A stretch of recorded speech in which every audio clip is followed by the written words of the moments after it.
I'd always trusted him. We'd been together for over 20 years, sharing the same house, the same plans, and even the same silences. But that night, while the room was plunged into darkness, his phone vibrated on the nightstand.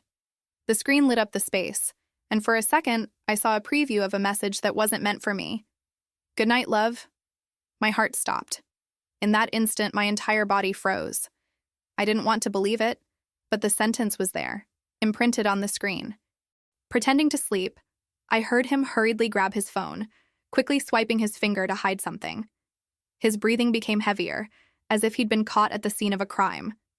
And I, motionless, simply absorbed that silent blow. It was as if all the weight of our years together had crumbled in seconds. Memories of hugs, trips, promises made in the rain mingled with the brutal doubt. Who was the other person? I still didn't know the full extent of what I was about to discover, but one thing was already certain. My life would never be the same. I remember exactly how perfect everything seemed until that moment. Our mornings had a silent ritual. He would make coffee, I would set the table, and we would laugh about small things before work. It was simple, but it was ours. I believed that comfort was proof that nothing could shake us. Over time, however, some things changed. He no longer had as much patience for conversation, spent more time on his phone, and always seemed rushed. I tried to justify it. Pressure at work, stress, fatigue. After all, after so many years together, it was natural for the routine to change. At least, that's what I told myself. Little by little, the distance between us grew. He started sleeping later, always with the excuse of answering emails. I would go to bed early and wake up alone in the middle of the night, seeing the blue light of his phone reflecting on his face. I didn't want to be the suspicious wife, but the feeling of exclusion gnawed at me. I began to notice details that previously hadn't caught my attention. He was leaving the house more frequently without clearly explaining where he was going. When I asked, his answers came quickly, almost automatically. "Last-minute meeting. A client called. I need to take care of something urgent." I wanted to believe him, but something didn't add up. The way he hid his phone began to scream inside me, always with the screen facing down, notifications disabled, password changed without telling me. I remembered when he would leave his phone lying around the house, oblivious. This sudden change was impossible to ignore. One day we were at the grocery store, and he ran out in the middle of shopping to answer a call. He came back nervous, pretending it was work. But the way he looked around, almost afraid of being overheard, put me on alert. I knew it wasn't just stress. There was something hidden. I tried to convince myself I was exaggerating. I remembered friends who said, "Men are really disconnected, they don't notice these things." But deep down, I knew it wasn't carelessness. It was intention. He was trying so hard to hide something from me. And that effort screamed louder than any words. The new perfumes bothered me too. He never cared, always using the same bottle forgotten in the bathroom. Suddenly, he'd come up with different fragrances, stronger, more striking. When I asked, he said a colleague gave him one. But I knew that smell. It was the kind you buy to impress someone. The new clothes followed the same pattern. More carefully ironed shirts, polished shoes, weekly haircuts. He'd always been vain, but not to this extent. It was as if he'd reverted to the man I'd met at the beginning of our relationship, only not to me. The excuses began to repeat themselves, almost like a script. "I'll be late today. Don't wait for me for dinner." "I have to travel for work. I'll be back this weekend." A client requested a late meeting. Always the same tone, always the same rush to end the conversation. I listened, but my mind was already piecing together the puzzle. When I finally decided to ask directly, he looked at me seriously and said, "You're seeing things where they don't exist. You're becoming paranoid." Those words carried more weight than a shout. Because deep down, I knew they were the perfect defense for someone with something to hide. I began to observe even more. Different smells on his coat, lipstick marks disguised as wine stains, messages arriving in the wee hours of the morning. I didn't confront him, just silently recorded them. Every detail was a fragment of the truth he was trying to hide. Even our children noticed. One day my daughter commented, "Daddy's been going out a lot, hasn't he? It seems he doesn't have time anymore." My heart broke in that moment. When even a child notices an absence, it's because the lie has already crossed all limits. The excuses became increasingly fragile.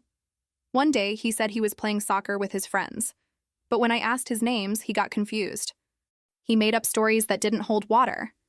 I mentally noted every contradiction, waiting for the right moment. At work, I began to notice the pauses to answer calls. He'd leave the room, speak softly, and return nervous. It wasn't just at home. It was a pattern. His secret no longer fit within a single space. It was a theater that required too much energy to maintain. The bills also betrayed him. On his credit card, there were expenses that made no sense. Flowers, dinners at restaurants we'd never been to, hotels in distant neighborhoods. When I questioned him, he said they were gifts for clients. But I knew. Gifts for clients don't have rose petals on the bank statement.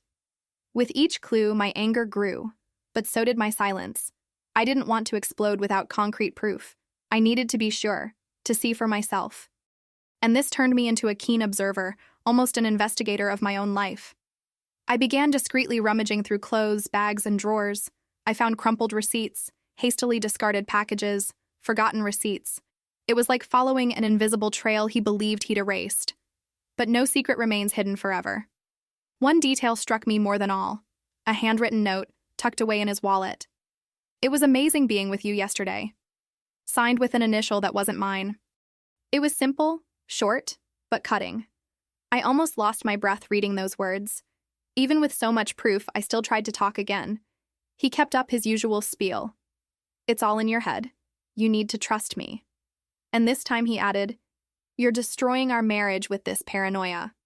He turned the tables, making me look like the villain. That's when I realized the problem wasn't just the betrayal. It was the manipulation. The coldness of looking me in the eye and denying it, even though he knew I already had proof. I could forgive the betrayal of the body, but the betrayal of the mind, of the words, of the manipulation, that was impossible to swallow. With each repeated lie, I grew colder. I no longer cried, no longer begged for explanations. I just watched, holding on to every fragment. I knew the moment of truth was approaching, and when it came, there would be no turning back. Deep down, I still wanted to believe I was wrong, that he was really just stressed, that work was demanding more of him. It was easier to think that way than to accept that 20 years were being torn apart before my eyes. But reality gave me no choice. The nights grew longer. I'd go to bed early, pretending to sleep, just to listen. Audio messages arriving in the wee hours, muffled laughter, voice messages. I knew they weren't coworkers. They were conversations between people sharing secrets that no longer belonged to me. One day, I saw a photo of a woman on the screen before he could block it. I didn't recognize the face, but I recognized the intimate smile. It was the same smile that had once been mine, years ago. The same sparkle in his eyes that he now reserved for someone else. At that moment, something inside me broke completely. It was no longer just suspicion, no longer just intuition. It was certainty. I didn't need anything else to know that our story had changed course. What remained now was to discover how far he would dare to go. I began to prepare myself silently, not for an immediate confrontation, but to be ready when the opportunity arrived, because I knew it would come. And when it did, I wouldn't be caught off guard. He would be. It was in this process that I transformed, from a deceived woman to a thoughtful, calculating, cold woman. I no longer wanted to just understand. I wanted him to feel the weight of his own lie, and that weight would soon fall upon him. Every day I collected evidence, screenshots of conversations, bank statements, forgotten receipts. I already had enough to dismantle any excuse, but I didn't rush. I wanted it to happen when he least expected it, and while I waited, I looked at him smiling in front of me as if nothing had changed. And I thought, how can someone live like this, lying every night next to the one they swear to love, while sharing their life with someone else? And it was in this contrast, between the life he showed and the life he hid, that I understood the end was already written. All that was missing was the scene in which he would be forced to face his own truth. But I still had no idea what I was about to find in that message. The next morning, everything seemed normal. He came down to make coffee, as he always did, and called me in the same calm voice as every day. I sat at the table, smiled slightly, but inside I felt the weight of the previous night. The mere sound of my phone vibrating made my stomach churn. It was as if each notification was a reminder of what I still didn't know. At work, I couldn't concentrate. I opened reports, responded to emails, but my mind kept returning to the lit screen of his phone. I thought about the messages I hadn't seen, the conversations he'd hidden. It was a silent torture, one I faced alone. No one around me could imagine what was happening. I decided not to confront him immediately. Experience had taught me that accusing without proof only strengthens the liar's defense. I needed something unquestionable, something that couldn't be denied. So I adopted a cool stance. I observed, I took notes, I waited. He didn't notice, but I wasn't the same anymore. The notifications started to become a regular occurrence. Always around 11 at night, the phone would vibrate.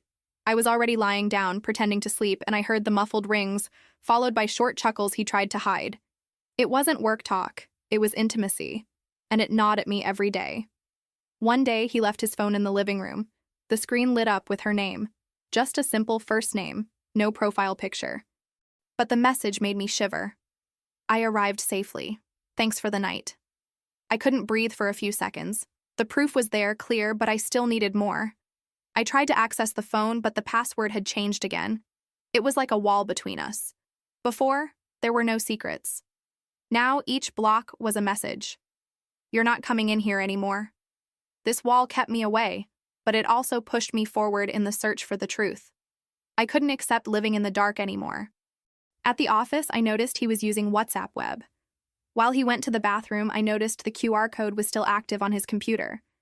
I considered approaching him, but the fear of being caught paralyzed my steps. I knew an opportunity like that might not come again. Still, I backed away. Later, at home, I started thinking of other ways to access the conversations. I remembered that many notifications also appear on smartwatches. And he wore one, connected to his phone. If I could see it without him noticing, maybe I'd find the confirmations I needed. It was a risky but plausible strategy. It was a Sunday afternoon that the opportunity presented itself. He left the watch charging on the table while he showered. I walked by, hiding my gaze. The screen flashed with short notifications. Hearts, sweet phrases, goodnight messages sent the night before. My chest heaved. It was too intimate to be friendship. I swallowed hard and returned to the kitchen, as if nothing had happened. Inside, I was already certain, but I still lacked the courage to gather everything and present it to him. I wanted more than proof. I wanted him to give in, to leave no room for denial. That night, I sat alone in the living room and thought about every detail. The perfume, the trips, the expenses, the messages, the watch. Everything connected like pieces of a painful puzzle. It wasn't imagination. It wasn't exaggeration. It was betrayal. And it was happening right before my eyes. The next day, he arrived later than usual. I walked into the room and caught the strong scent of a feminine perfume, not mine. His shirt had a subtle mark, like a sheen of faded lipstick. He tried to hide it, but I was no longer blind. Every detail screamed out for me. He hugged me, as always, but I stiffened. My body no longer reacted the same way. That contact, which had once warmed me, now felt like a theater.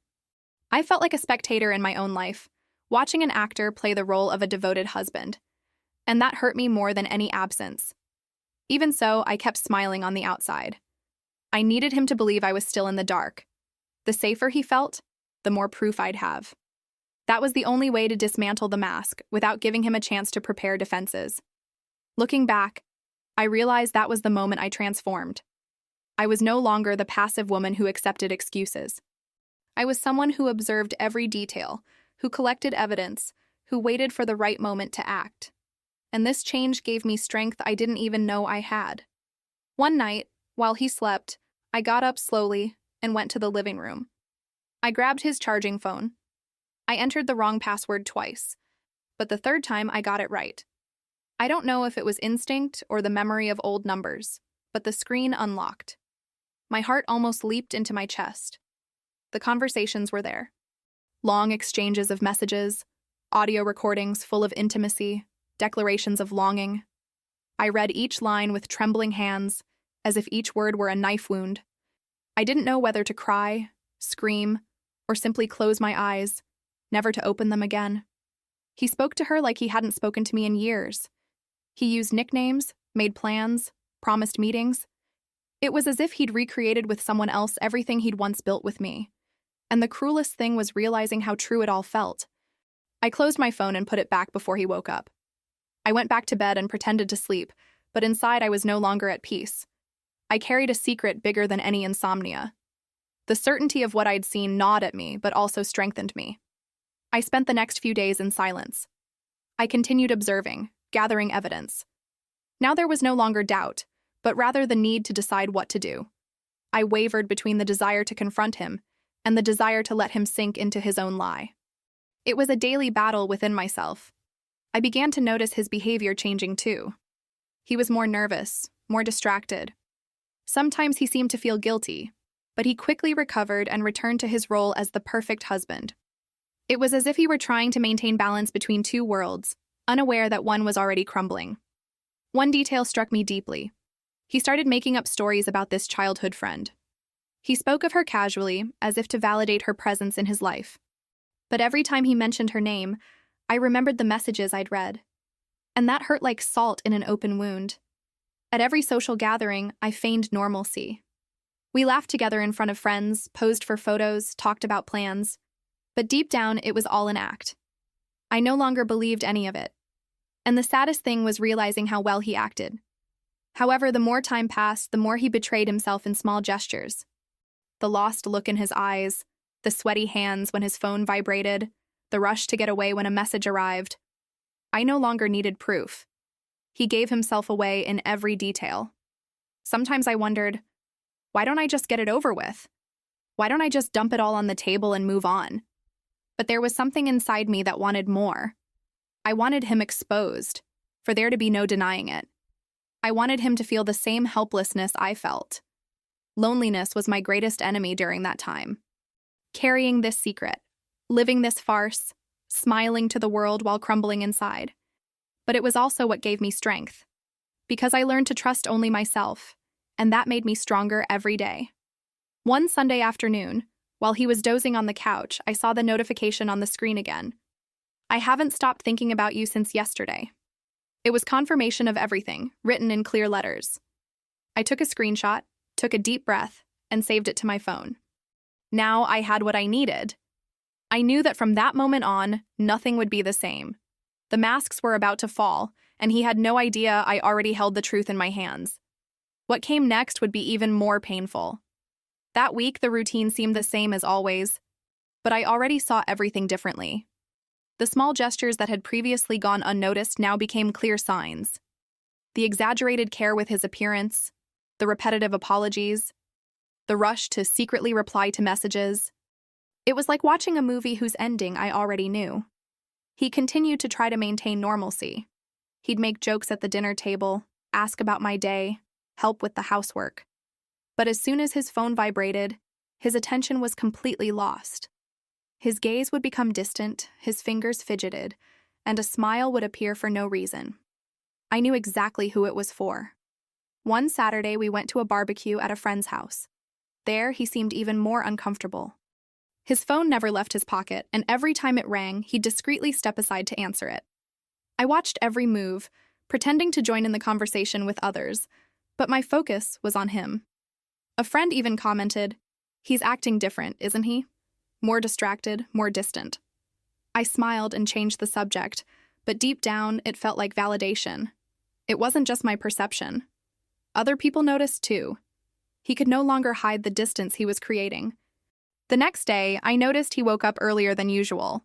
He got in the car and left, saying he needed to take care of something quick. It was Sunday morning, and I knew it wasn't work. I decided not to ask. I just mentally jotted down another piece for my puzzle. Hours later, when he returned, he brought a rehearsed excuse. "I stopped by so-and-so's house. I needed to pick up some things." But he brought nothing, showed nothing. I just nodded, as if I believed him. Deep inside, it was becoming impossible to ignore the charade. The nights were growing more and more tense. He would lie beside me, but he seemed miles away. He would turn his back, secretly reach for his phone, and spend hours scrolling through messages. I would remain silent, listening to the sound of the keyboard. each click like a stab. It was during this period that I began to notice the small changes in his mood. When he received messages, he seemed light, smiling, almost cheerful. With me, however, he was always impatient, as if my presence were a burden. This glaring difference only reinforced what I already knew. With each lie, my calm grew stronger. I no longer reacted, no longer questioned. I simply observed. It was as if I were saving energy for a single decisive moment, and he had no idea I'd already seen the truth in its rawest form. At work, he was also showing signs. He'd start making up last-minute meetings, trips that weren't scheduled. I already knew enough about his schedule to know none of it made sense. But once again, I let it slide, like someone who allows the lie to build. One rainy night, he left saying he was meeting a client. Hours later, Uber registered a ride to a residential neighborhood with no offices nearby.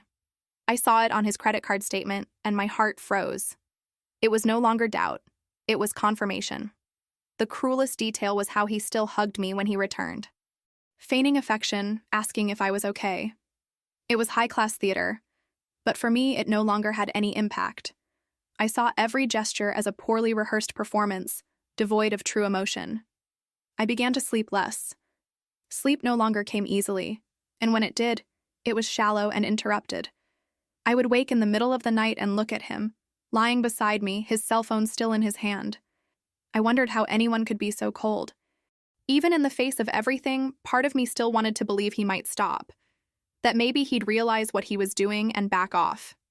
But that hope faded with each passing day, replaced by the certainty that things would only get worse. One day, I received a call from an unknown number on my cell phone. I answered without saying anything and heard a female voice hang up. I don't know if it was a coincidence, but the feeling of cross-connection made my heart race. It was as if the other person had momentarily slipped up. This episode made me realize that secrets never stay intact. There are always flaws, always loopholes. And I knew that sooner or later his slip-up would be big enough that there would be no denying it. In a conversation with friends, he mentioned a business trip. But weeks earlier, I'd looked at the company calendar and knew there wasn't any event. The confident tone with which he lied shocked me. It wasn't improvisation, it was rehearsal. I began to think about how to confront him, whether I should show the evidence right away or let him fall into his own trap. I didn't just want answers. I wanted him to feel trapped, with no way out, no way to turn the tables. With each day, I grew stronger. From a deceived woman, I became someone in control. I no longer cried alone, no longer begged for attention. I took a deep breath and remembered. He didn't know I knew. That was my greatest asset. One Saturday night, he forgot to lock his phone screen. I caught a glimpse of a conversation that began, "When are we going to see each other again?" His response shattered me. "Soon, I can't stand being away anymore." I closed my eyes, trying to hold back the tears. The confirmation was there, in plain text. Over time, I began to feel less pain and more indignation. It wasn't just about the betrayal, but about the constant lying. The brazenness of feigning love while sharing my life with someone else. It was this duplicity that hurt me more than any secret encounter. I realized that for him, I had become part of the scenery. Someone secure, fixed, stable. While the excitement, the novelty, was outside. It was cruel to realize that I had been transformed into a backup plan, while he lived a parallel life. Even so, I maintained my composure. I kept smiling, fulfilling my tasks, keeping up appearances. I knew that the longer he believed he was safe, the more fragile he would become when the truth came out. Little by little, the tables turned within me. He was no longer the one with the power. I had the proof, the conscience, the clarity. He, on the other hand, lived under the illusion that he still controlled the narrative. This reversal gave me the strength to remain silent. Each new detail was another piece in my arsenal. I was no longer just suffering. I waited. And waiting, at that moment, was the greatest act of resistance I could muster. The ironic thing is that he never suspected. He remained confident, believing he could hide everything. He didn't realize every gesture was being recorded, that every lie had been written down. He was digging his own hole without realizing it, and I knew that soon he would take a step bigger than he could hide. And at that moment, everything would come crashing down. because the message I hadn't yet seen would be the most destructive of all. The following days were a mixture of silence and observation. I followed my normal routine, but with a gaze that was no longer the same. Everything about him seemed rehearsed, and I found myself noticing details that would have gone unnoticed before. It was like living with a stranger who still wore the face of the man I knew. He started leaving for work earlier. He claimed to have early meetings, but never explained properly. I would get up to make coffee and find the table empty, the car no longer in the garage. This sudden rush was yet another sign that added to the others. Sometimes I'd create situations to test him. I'd ask where he'd been, or comment on having been to a certain place, just to see if he contradicted himself. And it was amazing how he always stumbled upon some detail. The stories never quite added up. I also noticed he'd taken more care of his car. He washed it every week, as if he had something to hide inside. Once, upon getting in, I caught a strange, sweet scent that wasn't my perfume or his. It was as if traces of the other person were lingering in the air. The messages became even more frequent. I pretended to be distracted, but I knew when they arrived. All I had to do was look at his involuntary smile, too quick to contain. It was a sparkle in his eyes that no longer appeared when he spoke to me. At work, I started hearing comments. A colleague jokingly said that he was more excited than usual. Another commented that she always saw him leaving at the same time, but returning late, as if he had other commitments. I just listened, without reacting. The worst was family time. We'd all sit together, but he was always glued to his phone screen. His children would try to talk, and he'd respond distractedly. I watched that scene with pain, realizing the distance wasn't just me. He was distancing himself from all of us. I began mentally recording each new episode. It wasn't just intuition anymore. I had an arsenal of evidence. Messages seen, statements, perfumes, odd hours, comments from others. He could deny it, but the truth was already laid out before me. One night, I decided to follow him. He said he was going to the market, but he didn't bring a list or bags.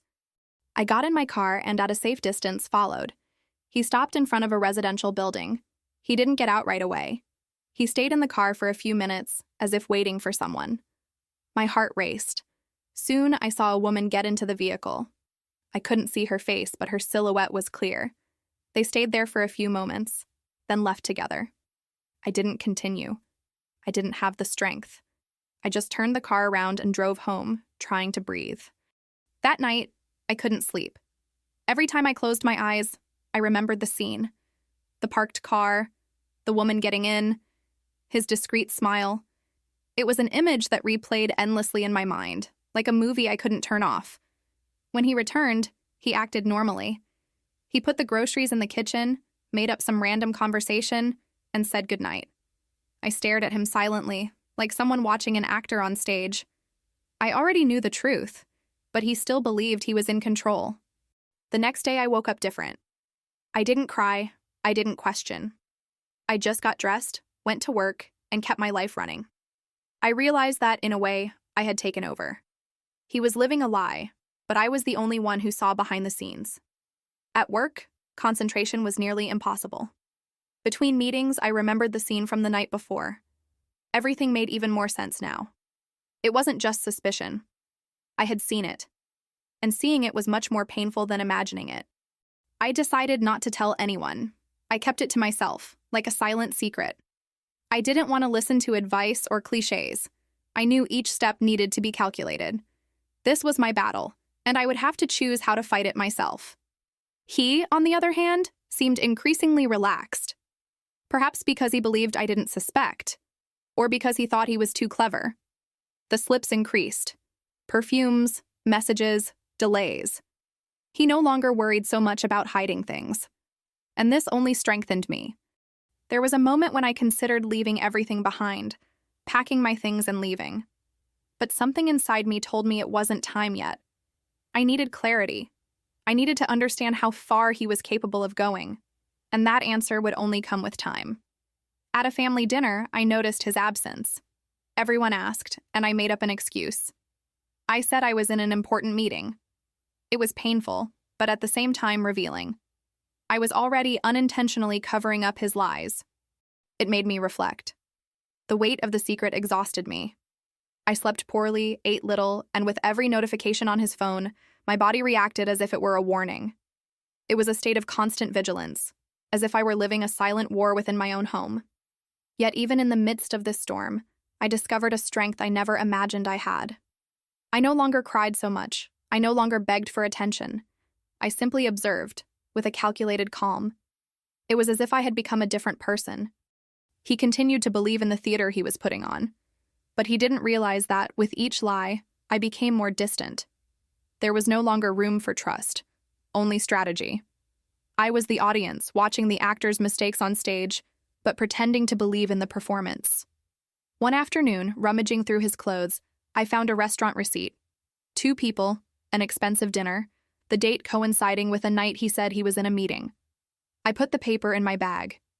More proof for the invisible archive I carried. Little by little, I realized that my pain was transforming into resistance. It was no longer just suffering. It was preparation. I knew that sooner or later I would have to decide what to do. And when that day came, there would be no going back. I began practicing the words I could say. Short, direct sentences, impossible to argue with. I imagined the scene in my mind, but never spoke aloud. It was a silent rehearsal, kept only within myself. The days passed, and he increasingly gave himself away in small gestures. A call answered in the bathroom, a poorly worded apology, a forgotten shirt smelling of perfume. The stage was set, and I no longer needed to search so far. Then something different happened. An audio message arrived on his cell phone while it was connected to the car. The female voice came through the speakers, clear, crisp, impossible to ignore. I was standing nearby, and I heard every word. I already miss yesterday. He went white, turned off the sound, and tried to hide it, but I had already heard it. And that scene was the trigger that confirmed everything I had kept inside. At that moment, I understood that the truth could no longer be hidden. The curtain was about to fall, and I was ready to watch the outcome, because there was still something he didn't know. I already had enough evidence to dismantle all his lies. After the audio in the car, everything changed inside me. It was no longer a matter of suspicion, intuition, or small clues. I had heard her voice, clear, as if she were right there beside me. It was such a shock that even the silence between us took on new weight. He tried to change the subject, pretending it was a coworker, that he was confusing things. But his nervousness gave him away. His sweaty hand on the steering wheel, his lost gaze, his haste to disconnect the cell phone connection. I said nothing. I simply committed the scene to memory. That night, I lay staring at the ceiling. He slept beside me, peaceful, as if nothing had happened. I, on the other hand, felt a mixture of anger and strength. It was as if, finally, I had crossed an invisible line. I no longer needed anything to believe in myself. The following days were spent in pure observation. I went about my daily routine normally, but I no longer felt the same pain. It was different now. It was as if I were preparing the groundwork, waiting for the right moment to act. And that moment was getting closer and closer. He, on the other hand, seemed even more confident, perhaps because he believed I'd bought his excuse. He continued with the same behavior, sudden departures, hidden messages, disguised smiles. Only now, every gesture of his felt like a silent confession. I realized that even in the smallest things, the lie was present. He'd say he'd go to the market and come back without any groceries. He'd say he'd gone to the bank, but he had no proof of anything. The routine became a sea of inconsistencies. I no longer needed to look for it. The evidence revealed itself. It was one random afternoon that I noticed something even more revealing. I took his shirt to wash and found a folded napkin in the pocket. On it, a handwritten note. "Thank you for the night. It was unforgettable." There was no signature, just a heart drawn on it. I held the piece of paper with trembling hands. I didn't cry. I just took a deep breath and put it in a folder in my locker. It was as if each piece of evidence was a brick in the wall I'd built to protect myself. I no longer had doubts, only certainties. I began to notice he spent more time in the shower. He carried his cell phone with him, answering messages quietly, as if in another dimension. Sometimes he'd come out smiling like a lovesick teenager. It was painful to watch, but it also showed me how far he'd drifted away from me. Even in trivial conversations, the distance was clear. Before he'd commented on his day, his work, the little things in his routine. Now his answers were short, automatic. He was physically present, but his mind hadn't been home for a long time. One Saturday morning, he said he was going to get a haircut. I knew he'd be back in an hour at most, but it took almost 3. When he arrived, I noticed a different smell in the car. I didn't question it. I just smiled and told him the cut had turned out well. He relaxed, unaware that I'd already understood. By this point, even the kids were noticing. My daughter commented, "Daddy doesn't play with us anymore." It tore me apart. It wasn't just me. It was all of us. His absence was spilling over and affecting the entire house. The lies repeated like a broken record. Last-minute meeting, heavy traffic, demanding client. I no longer cared to listen. I just let him talk, while I thought about how it would all soon end. I began to calmly plan what I would do. I didn't want to fight. I didn't want scandals. I wanted clarity, firmness. I wanted him to look me in the eye and understand that I knew, and that there was no escape. I began to save everything: screenshots, receipts, notes, memories. My phone became a silent archive of his parallel life. With each new piece of evidence, I felt more prepared for the inevitable confrontation. At home, I no longer reacted as before. I didn't ask for explanations. I didn't demand attention. This coldness confused him. He started asking if I was okay, if something was wrong. I just smiled and replied, "Everything's fine." But inside, nothing was okay. There was one night when he tried to get closer. He made dinner, opened a bottle of wine, put on music. But every gesture seemed fake, mechanical. I watched and thought, this effort isn't for me. It's to soothe his own conscience. At work, I noticed he used the same excuses for different people. A colleague mentioned that he'd missed an important meeting, claiming family commitments. I knew it wasn't true, because he wasn't with me that night either. It was another layer of lies. With each contradiction, my patience grew. Not because I accepted it, but because I knew it was all building up. It was like a rope being pulled tighter and tighter, and at some point, it would snap. I decided not to change anything in my routine. I continued taking care of the house, the children, my work. He believed I was still the same as always. But in reality, I had already changed completely. Silence was my greatest weapon. He, however, gave himself away more and more. He left traces, forgot details, repeated excuses. It was as if he were too confident to bother hiding, and this confidence would be his downfall. One night, rummaging through his clothes, I found a hotel card. Small, discreet, but clearly dated. It was enough to dismantle any lie. I put it away with the others. My invisible folder grew heavier and heavier. His words no longer held any value.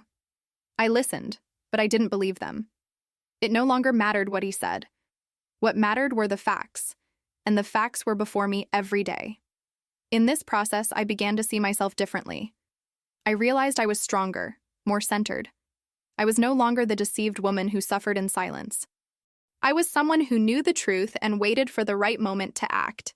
His every gesture told me his downfall was near. The way he held his cell phone, the way he avoided my gaze, the way he made excuses. Everything pointed to the inevitable. And it was on a Sunday night, when he left for yet another meeting, that I received the message that would change everything. It wasn't meant for me, but it landed on my phone by mistake, forwarded to the wrong group. I read those words and felt the ground disappear from under my feet, because there was no more room for doubt. Everything was out in the open. The message arrived when I least expected it. I was on the couch, organizing some bills, when my phone vibrated. I looked and saw it was a group notification, but the content didn't make sense. It was a text full of affection, signed with his name, but it clearly wasn't meant for that space. The words were too intimate. I can't stop thinking about yesterday. You are the best part of my life. I read and reread them, feeling my heart race. There was no mistaking it. It was the confirmation I needed. He had been careless, and the mistake fell right into my hands. My whole body trembled, but my mind felt strangely calm. It was as if, in that instant, all his efforts to deny it had crumbled. I no longer needed to piece together loose ends. The proof was there, clear, written by him, with no excuse. I spent the night staring at that message. With each rereading, I felt a mixture of pain and indignation. How could he have the nerve to write such things to someone else while he slept beside me every day? The betrayal had become impossible to disguise. When he arrived, he acted as if nothing had happened. He sat next to me, commented on the traffic, asked about dinner. I watched him with a coldness I didn't even know I was capable of. He spoke, but every word was empty. I decided not to confront him immediately. I saved the screenshot, saving it in a hidden folder on my phone. I wanted him to feel safe for a little longer. The more confident he became, the more evidence would emerge, and I was willing to wait. In the following days, he continued with the same act. Mechanical hugs, forced laughter, rehearsed apologies. But now, I saw it all as a farce. There was no longer any naivete on my part, only patience. It was strange to realize how, after that message, I no longer felt the same pain. It was as if I'd crossed a barrier. Anger replaced sadness, and with it came a determination that surprised me. I was no longer a victim. I was in control. He still tried to convince me with small gestures. He brought flowers out of the blue, asked if I wanted to go out to dinner, paid me compliments. But none of it touched me. I knew they were just ways to soothe his own guilt. None of it was for me. I began to realize the pattern was always the same. He'd leave at unlikely times, return tired but excited, make up stories that didn't hold water. With each repetition, I became more certain. He was no longer in control. It was only a matter of time. One night, when he got in the shower, his phone was on the bed. It vibrated repeatedly. Curiosity was inevitable. I picked it up and saw more of her messages. I miss you already. It was wonderful. When are we doing it again? With each sentence, the confirmation deepened. I saved everything as screenshots. I didn't cry. I didn't tremble. I just registered. It was as if I were assembling a silent dossier, not to expose it immediately, but so that when the moment was right, he wouldn't have a chance to deny it. The change in me was clear. Even at work, colleagues noticed I was more serious, more introspective. I would simply say I was tired, but deep down it was something else. I was carrying a secret too heavy to share. At home, the children began to notice too. "Mommy, you look different." I would smile and change the subject, but it hurt. It wasn't their fault. I tried to protect them, but I knew sooner or later they would realize what was happening. The nights became even more tense. I would pretend to sleep and he would take the opportunity to text. The glow of the screen illuminated the dark room, and I felt each click like a blade piercing my skin. He hadn't realized I was awake all the time. One Sunday, he said he had to leave early. He made up a work excuse, but I was already skeptical. This time, I decided to follow him. I discreetly got into my car and kept a safe distance. My heart was pounding so hard it felt like it was exploding. I watched him walk into a cafe. From where I was, I couldn't see much. But soon after, a woman came in and sat at the table with him. I didn't need anything else. The way they looked at each other said it all. It was complicity, intimacy, affection. I didn't wait for it to end. I went back home and sat in the living room, in silence. I looked around and noticed how everything in that house had changed meaning. Every object, every memory, now carried a different weight. Nothing was the same. When he returned, he had a slight smile on his face. He asked how my day had been, tried to make conversation. I only responded with short sentences without giving anything away. Deep inside, my decision was solidifying. I already knew what I needed to do. I continued recording every detail. More receipts, more messages, more strange hours. It was as if he himself was digging the hole he would fall into, and I just watched, patiently, waiting for the moment. His coldness and denying everything impressed me. Even with so much evidence, he maintained his line. "You're seeing things." It was such a clear manipulation that I almost surprised myself for having believed it in the past. I realized his lie wasn't just about me. It was about himself. He had constructed a version of himself that no longer existed. The man I knew had disappeared, replaced by someone I no longer recognized, and that, in a way, gave me strength. I no longer felt like I was losing the man of my life. I simply saw the downfall of someone who had distanced himself so much that he no longer fit in with me. I began to think about how to act. Would I confront him head-on, let him destroy himself, or use the evidence strategically. I was in no rush. I knew the right moment would come. Silence became my greatest ally. He believed I knew nothing. This confidence made him increasingly careless, and the more careless he became, the easier it became for me. One night, while going through his things, I found a wrapped gift, a simple but delicate piece of jewelry. It wasn't for me. He never gave me gifts without reason. I put the package back, but that scene stuck with me. He no longer made any effort to hide it. That was the point I realized. There was no going back. The life we had built was already broken. I could pretend, but the reality was staring me in the face. And it was with that realization that I decided. The time was coming. His mask would fall, and I would be the only one prepared to watch each piece shatter. After the audio in the car, nothing was the same again. It was as if a veil had fallen, revealing everything I already suspected. There was no longer room for doubt. I didn't need to imagine because I had heard her voice. The certainty, though painful, also brought a strange strength. He tried to convince me she was just a colleague, someone unimportant. He spoke quickly without looking me in the eye. The justification seemed rehearsed, but too fragile. I didn't argue. I let him believe he had convinced me. That night, I lay in bed in silence. He slept peacefully, turned on his back, as if nothing had happened. With my eyes open, I felt my body vibrate with tension. Anger mingled with a strange calm. And I knew. I wasn't the same woman anymore. At breakfast, he tried to act normal. He asked about my day, talked about work, commented on the kids. I responded neutrally, without showing any emotion. It was as if we were no longer on the same wavelength. I was somewhere else. At work, I couldn't focus.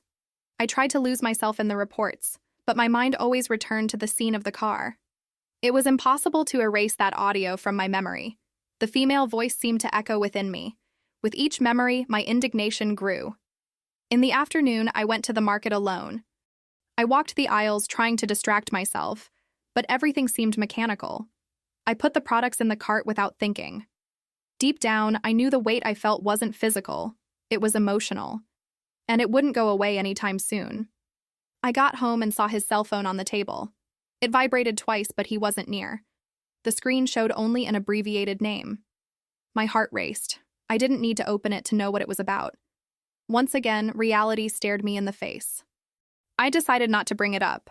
I mentally noted the time, took a deep breath, and continued with my routine.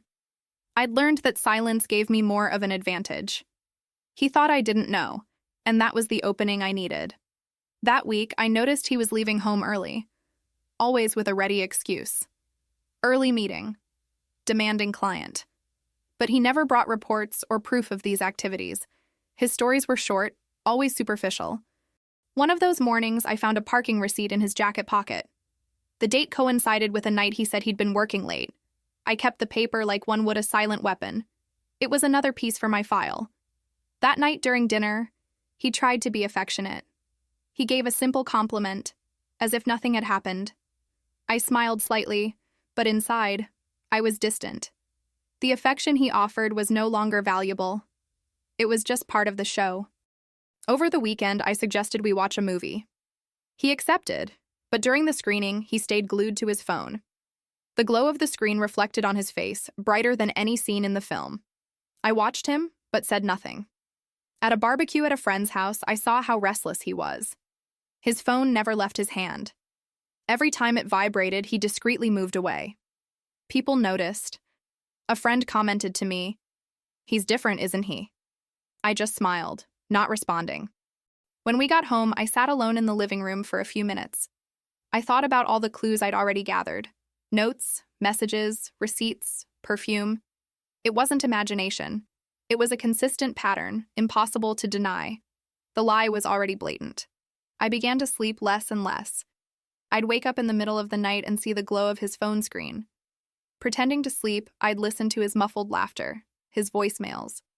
It was like living with someone who was no longer there, even lying next to me. One Sunday morning, he said he needed to take care of something quickly. I got in the car and discreetly followed him. I watched him park in front of a building and waited a few minutes. Soon after, a woman got in the car. I couldn't stand it. I drove home in silence. When he arrived, he brought grocery bags to support his lie. He set them on the table as if he'd just returned from shopping. I helped him put them away, without saying a word. But inside, his every gesture was an insult to my intelligence. At a family dinner, he tried to appear the same as before. He laughed, made jokes, chatted with everyone. But I could see the distance in his eyes. He was there physically, but distant in thought. And this absence weighed more heavily than any words. Every day, I grew stronger.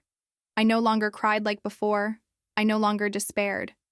My silence became a strategy. He thought he was in control. But it was I who recorded every slip-up, every detail. One random night, I found a lipstick in his coat. It was small, discreet, but impossible to be mine. I kept it in a box along with other objects. This box became a silent testament to his parallel life. He started bringing me flowers for no reason. He said it was to please me, but I knew it was an attempt to alleviate his own guilt. These gestures, which would once have meant something, now felt false to me. They were just part of his disguise. At the gym, I saw how he spent more time on his cell phone than exercising. He pretended to answer a work call, but the smile on his face betrayed it. It was clear. It wasn't a client, it wasn't a colleague. It was her. A neighbor casually mentioned seeing him with a woman in the car. He pretended it was nothing, as if it were a coincidence. I smiled and played it off, but inside, it was more of an external validation of what I already knew. Sometimes I thought about confronting him right away, laying everything out on the table, but I always backed away. I knew that if I did it too soon, he would still have room to deny it. I wanted more than a confrontation. I wanted a complete unmasking. Some nights, I'd write down details of what I observed in a notebook. Times, smells, phrases. It was my way of organizing the chaos. Recording gave me the feeling that somehow I controlled the narrative. He tried to insist on couples' plans. He suggested dinner out, a short trip. I silently accepted, but simply observed. In these situations, it was even more evident that his attention was divided. His body was with me, his mind elsewhere. Once I saw an email open on his computer, a conversation with an unknown account, full of intimate phrases. I took a screenshot and quickly closed it. Another record. Another piece of evidence he believed was hidden. With each new detail, the image of him before me transformed. He was no longer the man I'd shared so many years with. He was someone who chose to live a parallel life. And I, unwittingly, watched the entire play, without applause. I knew the end was near. He was becoming increasingly careless, and I already had enough evidence to dismantle any excuse. All that was missing was the right moment, the one he himself would create with his own carelessness. And I felt that moment was near. Because the more confident people become in their own lies, the faster they make fatal mistakes. And I was ready to watch his downfall, without having to say a word. The routine continued as if nothing had happened. But inside me, everything was already different. His silence was too noisy, and each absence screamed louder. I didn't need to ask anything. The answers were already before me. It was only a matter of time. I noticed he began to create more elaborate excuses. He'd say he had to work late, but his formal uniform didn't return wrinkled like before. He'd arrive neatly dressed, smelling of new perfume. And I just watched, taking in every detail. At the dinner table, he talked about the future, as if nothing had changed. He made travel plans, mentioned home renovations. I listened and feigned interest, but inside I wondered, how can anyone plan for the future when they're already living in the present? One Wednesday night, he said he was going out for a beer with friends. I discreetly got in the car and followed from a distance. I watched him park near a residential building. I waited for a few minutes until the apartment lights came on. I drove home in silence, not daring to see any more. On the way, my heart was pounding so hard it felt like screaming inside the car. I stopped at a red light and took a deep breath. It was a painful movie, but I knew I had to watch it through.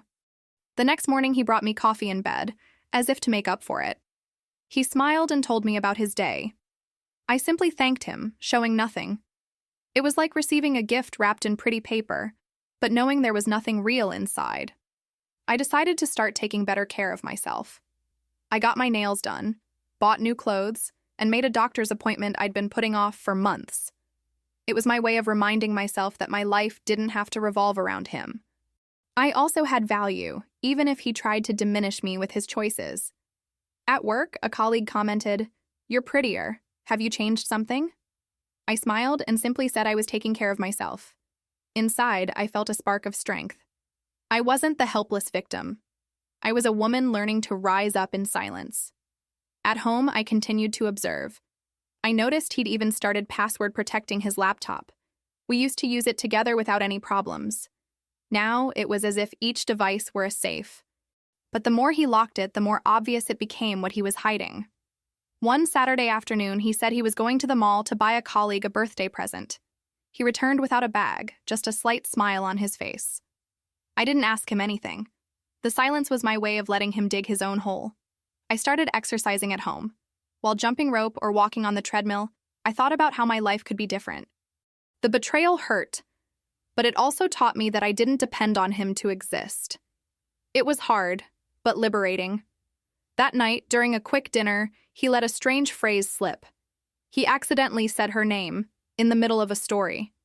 He tried to quickly correct it, but I had already registered it.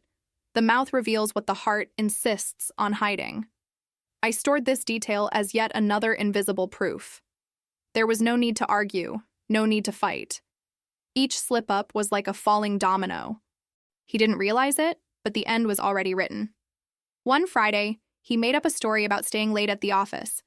I called to confirm and discovered that work had ended hours earlier. The shock wasn't a surprise, but it still hurt. The lie, spoken so naturally, weighed more heavily than the betrayal itself. I returned home and prepared dinner alone. I set the table, lit a candle, and ate slowly, in silence. It was my intimate ritual of remembrance. I could still create moments for myself, even if he was no longer part of them. When he arrived, I noticed the smell of alcohol and perfume. I tried to smile, but a silent revolt grew within me. His indifference was cruel, and the worst part was seeing how well he believed he was deceiving her. In a conversation with my sister, I almost told her everything. But I held back. I didn't want pity or ready-made advice. It wasn't time to share this burden yet. I needed to strengthen myself before opening this wound to anyone. One morning, I woke to the sound of a notification. I secretly grabbed his phone and saw a short message. It was wonderful. I closed the screen quickly, my hands trembling. I went back to bed and took a deep breath, trying to control my tears. The next day, he was more attentive. He made coffee and asked if I needed anything. His oscillation between coldness and kindness was clear. It was guilt. But I no longer fell into that cycle. I decided to invest more in myself. I signed up for an online course and bought books I'd wanted to read for years. While he lost himself in his own lies, I took small steps to stay focused on myself. A neighbor mentioned that she'd seen him at a different restaurant. She asked if we'd gone together. I smiled and said no. Inside, I mentally noted another trace. It wasn't just me who noticed. At family dinner, he tried to get closer, hug, play. I let him, but my body didn't react. The intimacy had been lost. It was like hugging a stranger who was once home. The children noticed the distance. One day, my daughter said, "Mommy, Daddy isn't home as much anymore." The simple phrase cut deep. It wasn't just me, it was everyone. He could no longer hide it. I remained firm. Silence was my ally. There was no need for immediate confrontation. Time would tell. He believed he was in control, but each lie increased my certainty that I was the one holding the truth. One Sunday, he received a call and went out to answer it. The door was left ajar, and I heard muffled laughter. It was like a knife spinning in my chest. But instead of crying, I just wrote it down. Another entry for the endless list. That night, I sat alone on the porch looking up at the sky. I thought about how life can change quietly without explosions. The heart breaks slowly, until one day there is nothing left in one piece. I was in this process, learning to deal with the break. I started organizing documents, bills, and household papers. It was my way of preparing myself. I didn't know what I would do, but I wanted to be ready for any decision. Practical preparation gave me a feeling of strength. He continued with the same pattern. Strange exits, repeated apologies, cold gestures. But now, I no longer felt the same pain. I felt a kind of detachment, as if I were observing the story from the outside. I realized that the day of truth was getting closer and closer. He could no longer keep up the charade perfectly. The contradictions were many. The traces were everywhere. It was a matter of time before everything came to light. And deep down, I knew. When that moment came, it wouldn't just be the end of a marriage. It would also be the beginning of a new version of myself. Stronger, more aware, more whole. That morning, I woke up with the feeling that something inside me had changed. It was no longer the weight of doubt, but the firmness of certainty. I looked at him sleeping and realized there was no turning back. The love that once held me now seemed distant. I needed to decide how to proceed. I prepared the coffee as usual, but every movement was automatic. The table set, the hot cup of coffee, the smell of bread. Everything seemed the same. But inside me, nothing was the same. It was as if I were a spectator of my own life, living on autopilot. He came into the kitchen smiling, kissed me on the cheek, and started a conversation. I responded in short sentences, without revealing anything. The contrast between his lightness and the storm I carried was almost unbearable. The scene seemed banal, but it hid an abyss. At work, I could barely pay attention. The words of my colleagues reached me like distant echoes. My mind just kept repeating the same question. What to do now? Stay and swallow the lies or face the inevitable fall head-on? It was a dilemma that consumed me. On the way home, I stood in the car for a few minutes. I observed the living room window lit, his shadow passing from one side to the other. It was strange to realize that the person I knew the most was, at the same time, the one who deceived me the most. Children were running around the house when I entered, asking for attention. I hugged them tightly, feeling how much they were my anchor. It wasn't just about me, it was about protecting their lives too. It was about not allowing them to grow up normalizing disrespect. Later, he asked if I was okay. I used the old excuse. Just tired. He seemed to believe it, but I knew he wasn't hiding it as well as he used to. My gaze already revealed the distance. It was impossible to maintain the facade of normality for long. I sat on the couch after everyone slept. The house was silent, but my mind wouldn't stop. I mentally reviewed every detail, every test. It was like watching a movie on repeat, where you already know the ending. The difference is that, this time, I was the protagonist of the final scene. The emptiness was no longer desperate as before. It was a void that brought clarity, almost rational. I no longer wanted answers from him because the answers were in the facts. What I wanted now was to decide how to turn all of that into a turning point for me. I took a deep breath and looked out the window, feeling the cold wind touch my face. I understood that the end was already written. All that was missing was the final act. And when it came, I wouldn't just reveal the truth. I would completely change the course of my life.